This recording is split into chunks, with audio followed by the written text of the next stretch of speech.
Friends, this is G. Krishnan from Melbourne again. The morning after the England versus Pakistan ICC Men's T20 World Cup final that saw England regain their trophy after 12 years. It turned out to be quite an easy game for England after having won the toss, and their bowlers led by left-arm medium pacer Sam Curran and leg spinner Adil Rashid, restricting Pakistan to 137 for 8.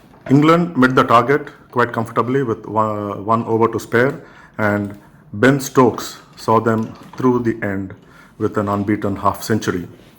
England last won in 2010, led by Paul Collingwood, while Pakistan, after entering the final in 2007, finishing runner-up and winning the title in 2009, had to settle for second best. So with G. Vishwanath and S.S. Ramaswamy, we discuss how things panned out at the MCG that saw a large turnout of 82,000 plus spectators, most of them supporting Pakistan. So over to G. Vishwanath and S.S. Ramaswamy. Morning, GV. England had it easy, didn't they, against Pakistan? I don't think they had it easy at all. It's when you have a team of 4 good fast bowlers, it's never going to be easy. They also lost their wickets. Afridi struck early, Rao struck early. If you see the analysis that says that they were in the game till Afridi had to leave because of injury. It was very close in the margin. England might have won it in the end anyway because they had a deep batting lineup, but they bat till 11. But yes, to an extent that Pakistan was disappointed that they did not put more than 137 on the board. And that's the reason they actually lost the match. It was a thoroughly professional performance by England bowlers. They know where to bowl. Their field placement was perfect. They bowled to the field. And they showed, why they are such a good professional side. Playing in a lot of county matches, playing in the one-day league there, in so many other than they also play in a lot of leagues in the world. I think England had a perfect combination to win this World Cup, I would say.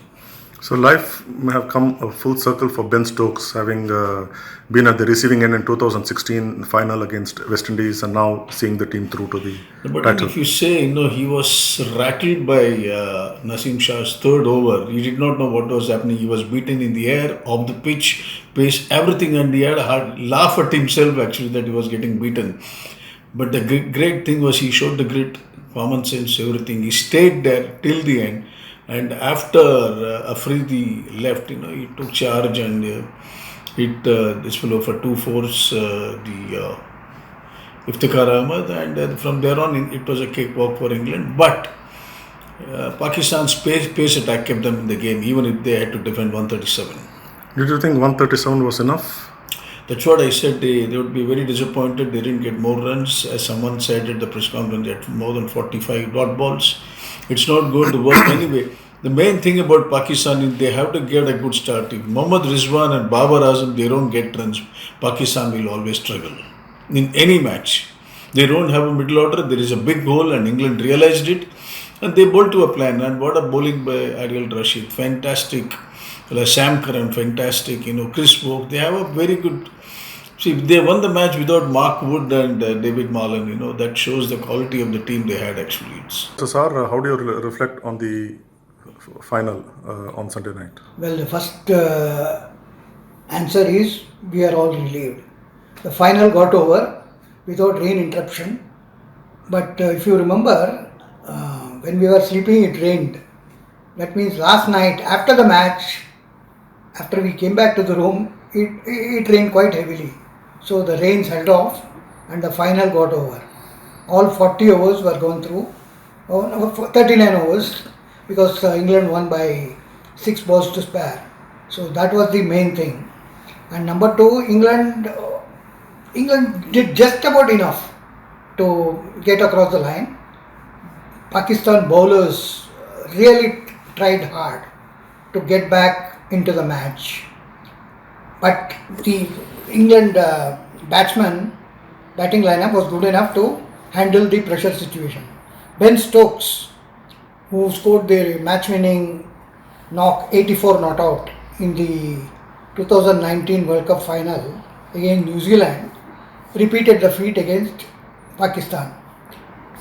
He was given good support first by Harry Brook and then by the veteran Moeen Ali.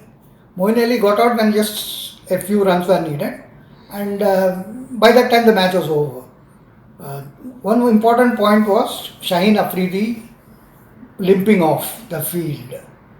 At that time, England needed 41 runs. It was a tricky situation when he left the field. But once he left the field, the writing was on over. Did you think that was the turning point, or did you? I won't say it is a turning point, but that was an important point in the match. He could have got a couple of wickets, maybe even 3. But then England would have crossed because of their depth in batting. England would have won anyway. Okay. But the total put up by Pakistan was not enough. Okay. The contrast between the two matches, India versus England and Pakistan versus England, was India put up a fighting total, but the bowlers let us down.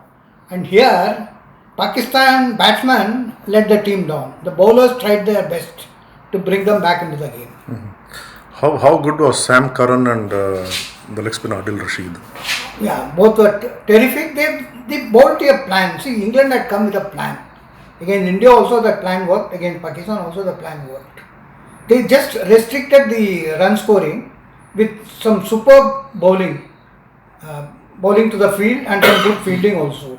And Pakistan never got off to a great start. So that was one of the important factors that led England to restrict Pakistan to a very, very low total. It was a tough chase. I won't call it an easy chase. It was a tough chase. But England held their nerves well, and they were deserving winners for the first time after 2010. So England joined West Indies as the two teams who have won the title twice. So England are in the top of their white ball cricket and is the only team to be holding the 50 overs World Cup trophy and the T20 World Cup trophy. No other team has done it before. England won the ICC Cricket World Cup in 2019 in their home ground, beating New Zealand in the final in that memorable match that ended in a tie after 100 overs and also in a tie after the 2 super overs. And now they are the T20 World Cup champions. So it's Josh Butler has done really well with leading the team in his first assignment as an England captain, and England can only go up from here on. So friends, you heard G. Vishwanath and S.S. Ramaswamy's views on the final and how crucial did toss prove to be for England. It didn't it? Rain was predicted on the day, but it stayed clear. So England won the toss and obviously did the right thing in choosing to field first, so they knew exactly what the target was, and if there were rain interruptions, they knew exactly what the Duckworth-Lewis-Stern system DLS method par score was at the end of each over. So England throughout their run chase, barring 2 overs in which Naseem Shah bowled a fiery over to Ben Stokes, England were always ahead of the DLS par, even if you consider that 10 overs was the minimum requirement for a result to be obtained. England were always ahead of the par score right from the second over onwards, because first over it was about a difference of 2 runs.